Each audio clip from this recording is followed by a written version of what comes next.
वर्णानामर्थसङ्घानां रसानां छन्दसामपि मङ्गलानां च कर्तारो वन्दे वाणी विनायको। जय जय श्री राधारमण, जय जय नवल किशोर, जय गोपी चित्तचोर प्रभु, जय जय माखन चोर। अज्ञानतिमिरान्धस्य ज्ञानाञ्जनशलाकया चक्षुरुन्मीलितं येन तस्मै श्रीगुरुवे नमः। प्रज्ञापुराणं परमं पवित्रं व्यासमुनिर्यत्सहजं विरचितं ज्ञानस्य वर्धं प्रतिपङ्क्तिबद्धं प्रज्ञापुराणं तेजो प्रदीपः। भवानी शङ्करौ वन्दे श्रद्धा विश्वासरूपिणो, याभ्यां विना न पश्यन्ति सिद्धाः स्वान्तस्थमेश्वर। सिया राम मैं सब जग जानी, करहु प्रणाम जोरी जुग पानी। बोलिए परम पूज्य गुरुदेव भगवान की जय, परमवंदनीय माता जी की जय, शांत कुंज हरिद्वार की जय, श्रीमद् पावन प्रज्ञा पुराण की जय। ओम नमः पार्वते पत हर हर महादेव। अकारण करुणा वलय परिपूर्णतम परमात्मा भगवान श्री सरदूरदेव के चरणों में हम सभी कोटि कोटि प्रणाम निवेदित करते हैं। श्रीमद् पावन प्रज्ञा पुराण रूपी दिव्य ज्ञान गंगा में अवगाहन करने वाले समस्त श्रोता समुदाय को हमारी तरफ से सिया राम में सब जग जानी, करहूं प्रणाम जोर जुग पानी का भाव निवेदित करते हैं। मित्रों, आप सभी श्रीमद् पावन प्रज्ञा पुराण की कथा को बड़े आनंद उत्साह के साथ श्रवण कर रहे हैं। हम आप सभी को खूब खूब धन्यवाद देते हैं और गुरुदेव भगवान से प्रार्थना करते हैं कि आप जितने निर्मल पवित्र भाव से इस कथा को श्रवण कर रहे हैं, गुरुदेव की कृपा आप सभी पर हो। गुरुदेव आप सभी का कल्याण करें। इन्हीं मंगल कामनाओं के साथ में आइए कथा का शुभारंभ करते हैं। कल की कथा में हम सभी लोगों ने श्रवण किया कि संगठन में ही शक्ति है। अगर हम लोग संगठित होकर के रहेंगे तो मजबूत रहेंगे, और बिखर करके रहेंगे तो टूट जाएंगे। परिवार में तालमेल का अभाव नहीं होना चाहिए, तालमेल जरूर होना चाहिए। मैंने बड़ी सुंदर कहानी सुनाई थी, जिसके घर में तालमेल नहीं होता तो उसके यहाँ पैजामा अंडरवियर बन जाता है। इसलिए बड़ा सुंदर गीत था, करते जो सहकार सफलता उनकी चेरी है। जो मिलजुल करके साथ में रहते हैं, सफलता उनकी कदम चूम लेती है ना। तो चर्चा में मां महर्षिस धौम्योग्रे वर्धयान पुनः, उवाच भद्राः शृणुत परिवारस्तु वर्तते, दिव्य प्रयोगशालेव सद्गुणोन्मेषकारिणी, तस्य संचालन सम्यक निर्धारण मथापि च। ऋषि प्रवर धौम्य अपनी चर्चा को आगे बढ़ाते हुए पुनः बोले, कहते हैं, हे भद्रजनों, परिवार तो सद्गुणों को विकसित करने की प्रयोगशाला है।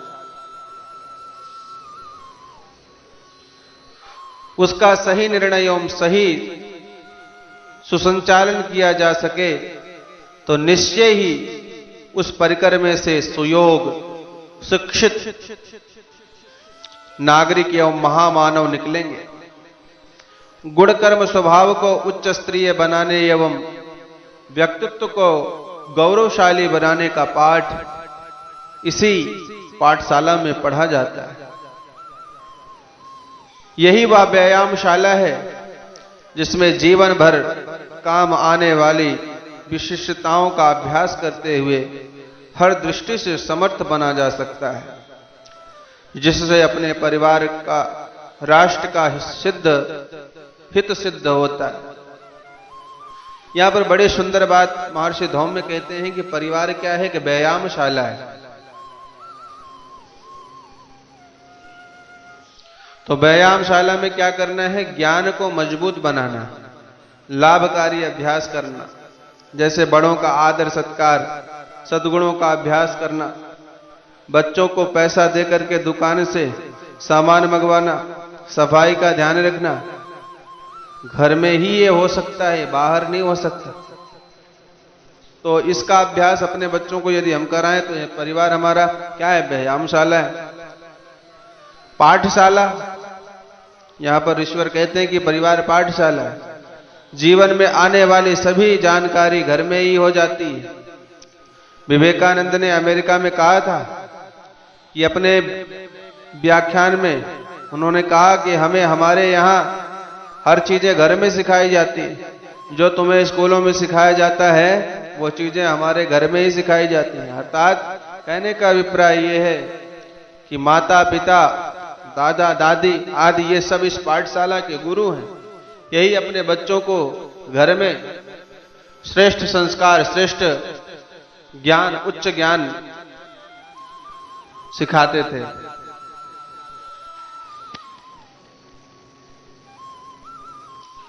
समाजशास्त्र में भी परिवार को प्रथम पाठशाला कहते हैं। हमारे यहाँ स्कूल जाने से पहले बच्चा शिक्षण ग्रहण कर लेता है। माता के गर्भ से शिक्षण शुरू हो जाता है। माता अपने संतान को गर्भ से ही संस्कार देती है।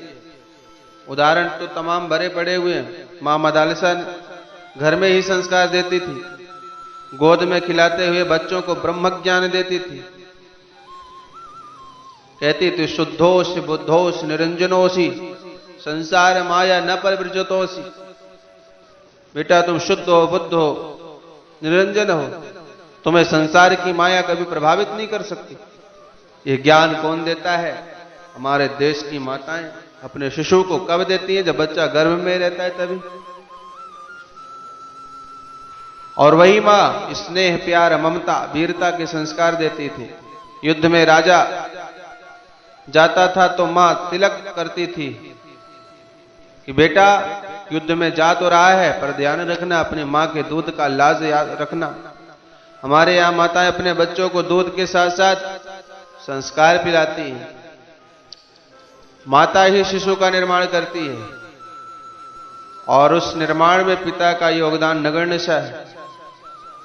बच्चे के व्यक्तित्व के विकास में मां की सबसे बड़ी भूमिका होती है, सबसे बड़ा योगदान मां का होता है।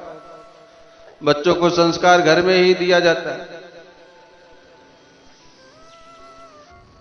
इसलिए बंधुओं, हमारे भारतीय संस्कृति में मां को प्रथम गुरु माना जाता है। परिवार ही बच्चों का प्रयोगशाला है। घर की प्रयोगशाला में सिद्धांतों का प्रयोग कराया जाता है। समझ की परिभाषा, प्रयोग परीक्षण, पिता ने उसे उत्तराधिकारी हेतु चुनाव करनी थी। किसान ने चारों बेटों को एक एक मुट्ठी धान दिया। ये सब परीक्षाएं आपने कहानियां सुनी होंगी।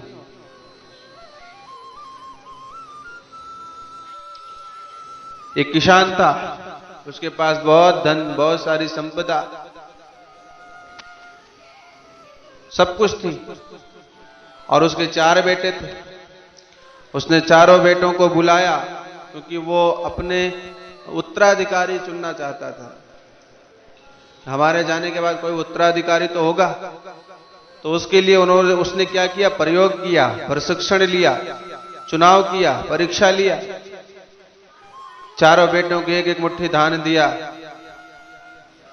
और कहा इस धान का तुम चारों जाओ कुछ ऐसा सामान लेकर के आओ जिससे घर भर जाए।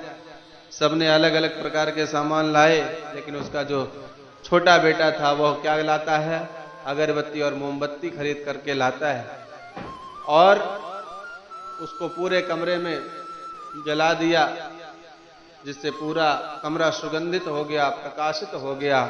तब उसको समझ में आया कि यही बेटा मेरा समझदार है और इसी को हमें अपना उत्तराधिकारी बनाना चाहिए। तो परिवार क्या है, परिवार जो है प्रयोगशाला है, इसमें प्रयोग किया जाता है।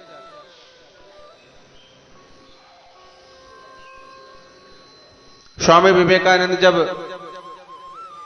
धर्म के प्रचार प्रसार के लिए, अपने भारतीय संस्कृति के प्रचार प्रसार के लिए विदेश जाना चाहते थे, तो माता शारदा से वो आशीर्वाद लेने के लिए गए कि मां, मैं अब धर्म और संस्कृति का प्रचार प्रसार विस्तार करने के लिए जा रहा हूं, मुझे आशीर्वाद दो। तो आपको पता है मां शारदा ने कहा, बेटा नरेंद्र, तू जा तो रहा है लेकिन एक छोटा सा काम कर दे। नरेंद्र ने कहा, हाँ मां बताओ क्या करना है। बोले, बेटे वो किचन में चाकू रखी है, वो चाकू ला करके तो मुझे दे दे। स्वामी विवेकानंद जाते हैं, चाकू हाथ में पकड़ते हैं। देखिए उनके पकड़ने का ढंग क्या था, जिधर लकड़ी लगा हुआ था उधर उन्होंने नहीं पकड़ा, जिधर चाकू की धार थी उधर उन्होंने हाथ से पकड़ा, और जिधर लकड़ी का बेत लगा हुआ था वो वाला हिस्सा उन्होंने अपनी मां के हाथ में दिया। मां ने इस तरह से विवेकानंद के बुद्धिमत्ता का परीक्षण किया और उन्होंने कहा, बेटा अब तुम बिल्कुल धर्म के प्रचार प्रसार विस्तार के लिए तुम जा सकते हो। तुम आज की परीक्षा में सफल हुए क्योंकि तुम्हारे हृदय में अपने प्रति कठोरता और दूसरों के प्रति उदारता का भाव है। तुम निश्चित ही समाज सेवा में सफल होगे। और उसी दिन विवेकानंद धर्म प्रचार प्रसार के लिए निकल गए और आज विवेकानंद के नाम से विख्यात हैं, लाखों युवाओं के हृदय के धड़कन बने हुए हैं। तो कहते हैं मित्रों, परिवार ही बच्चों की प्रथम पाठशाला है, इसी में सारे प्रयोग किए जाते हैं।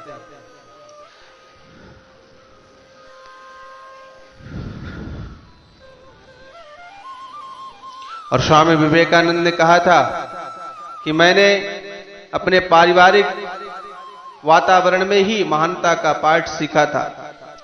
ईश्वरचंद्र विद्यासागर की नम्रता, सादगी एवं दुखी पतितों की सेवा की उन्हें कौन नहीं जानता। यह शिक्षण उनको परिवार से ही मिला एवं स्वयं पर कम से कम खर्च कर जरूरतमंदों की अधिकता सहायता की भावना या किससे छुपा हुआ है, यह गुण उन्होंने अपनी मां से सीखी थी। श्री रविंद्रनाथ टैगोर सामान्य स्कूल में पढ़ाई की, कॉलेजों में प्रवेश नहीं मिला। उनका भाषा ज्ञान, साधनात्मक अभिरुचि, काव्य प्रतिभा सब उनके पिताजी तथा उनकी भाइयों की देखरेख में, उनके सानिध्य में, संरक्षण में विकसित हुई। विनोबा भावे जी, इनका नाम तो आपने सुना ही होगा। विनोबा भावे जी कहा करते थे कि उनकी मां जिस भावना से अपने पराये का भेद किए बिना सबसे नेक व्यवहार करती थी, उपासना में जिस प्रकार तन्मय हुआ करती थी, पिताजी जिस प्रकार विवेकपूर्ण परमार्थ किया करते थे, इसी सब के प्रभाव से तीनों भाई आदर्श लोक सेवी बन सके। गांधी जी को भी घर में शिक्षा मिली थी। बड़ा सुंदर श्लोक है, प्रस्ततोतव्यास सादर्श पुरुषैग्रजैः सदा अनुकुर्वन्तु तं सर्वे तथैवान्येनु जन्मिना कुतोप्येता समाधयन्ति दुष्प्रवृत्त्या उदाधृताः परं प्रभावितान् कर्तुं सदस्यान् परिवारगत। आगे ऋषिवर कहते हैं, परिवार के बड़े लोग छोटों के सामने अपना आदर्श प्रस्तुत करें ताकि वे उनका अनुकरण कर सकें। दुष्प्रवृत्तियां तो कहीं से भी दौड़ती हैं, पर सत्प्रवृत्तियां से पारिवारिक सदस्यों को प्रभावित करना हो तो उसके लिए बड़ों को भी अपना उदाहरण प्रस्तुत करना ही होगा। वास्तविक शिक्षा इसी प्रकार दी जाती है, प्रभाव उपदेशों का नहीं, सामने प्रस्तुत होते रहने वाले आचरण का प्रत्यय। शराब पीने वाला बाप कभी नहीं चाहता कि मेरा बेटा शराबी बने। बच्चे में अच्छे गुण होने चाहिए, सद्गुणी होना चाहिए। बच्चे झूठ बोलना, कपट करना, क्रोध करना, कठोर बोलना, गाली देना और कभी कभी तो नशा करना परिवार के बड़ों से ही सीखते हैं। एक बड़ी सुंदर कहानी आप सभी ने सुना होगा। एक आदमी था, उसके घर में कोई आया और पिताजी कोई दूसरा काम कर रहे थे, तो बच्चे ने आवाज दिया, पिताजी आपसे कोई मिलने आया है। तो पिताजी ने बच्चे से कहा, बेटा जा करके बोल दे पिताजी घर में नहीं है। अब वो बालक बेचारा, उसके अंदर छल कपट तो है नहीं, वो तो बड़ा ही पवित्र है, उसको तो दुनिया के प्रपंच के बारे में पता ही नहीं है। उसने भी आकर के कह दिया, अंकल अंकल पिताजी कह रहे हैं कि पिताजी घर पे नहीं है। तो ये झूठ बोलना बच्चे कहां सीखते हैं? आपके घर से ही सीखते हैं।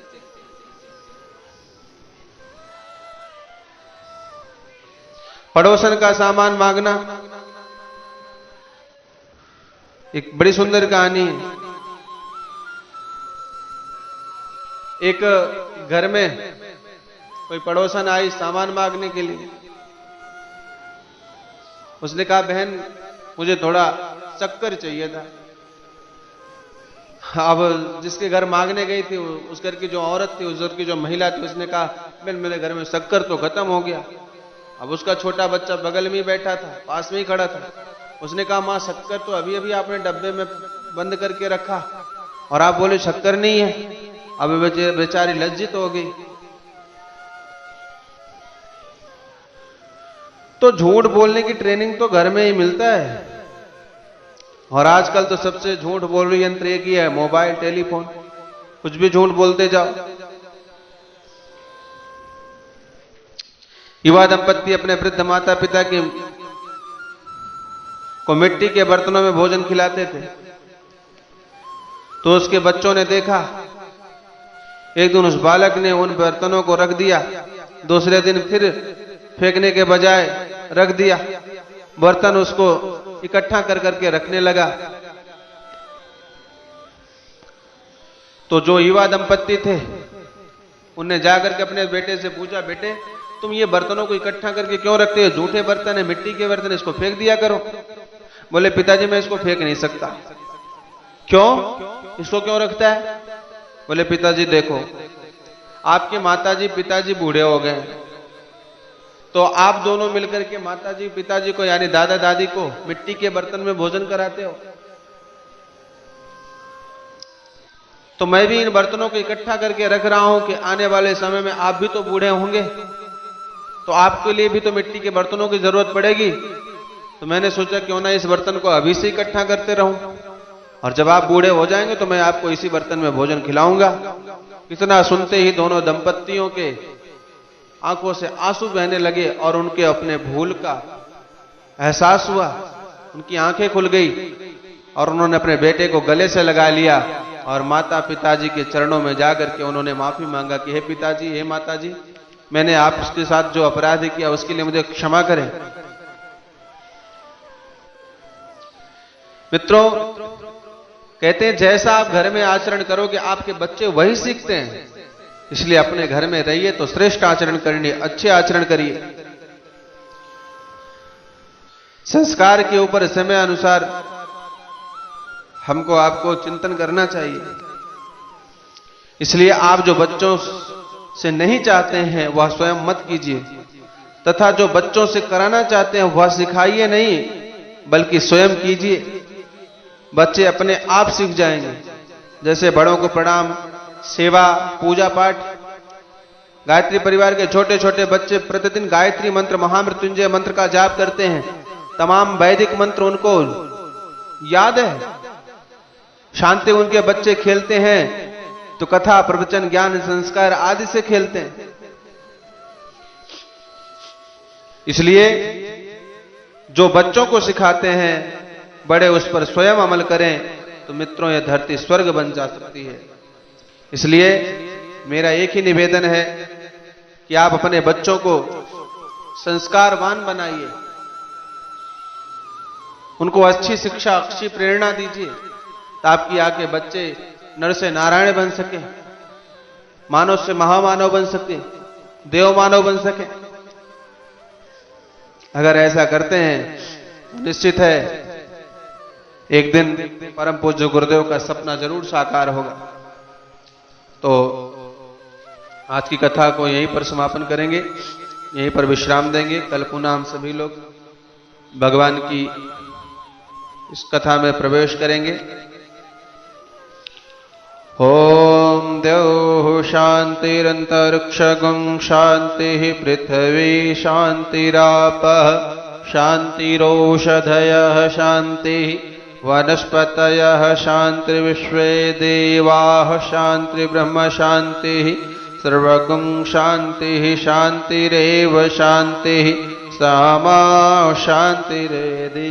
ओम शांति शांति शांति सर्वारिष्टसु शांतिर्भवतु। बोले परम पूज्य गुरुदेव की जय, परमदनीय माता जी की जय, गायत्री माता की जय, गुरु दादा सर्वेश्वरानंद महाराज की जय, युक्त तीर्थ शांति कुंज हरिद्वार की जय। ओम नमः पार्वते पथ हर हर महादेव। ओम शांति शांति समाप्ति। सभी को बहुत बहुत मंगल कामनाएं, बहुत बहुत शुभकामनाएं। निवेदन करेंगे इसी तरह आप सभी लोग श्रीमद् पावन प्रज्ञा पुराण की कथा को श्रवण करते रहें, स्वयं सुने, दूसरों को भी सुनाएं ताकि ज्ञान का आलोक जन जन तक पहुंचता रहे। इसी भावना कामना के साथ आज के बाद समाप्त। ओम शांति।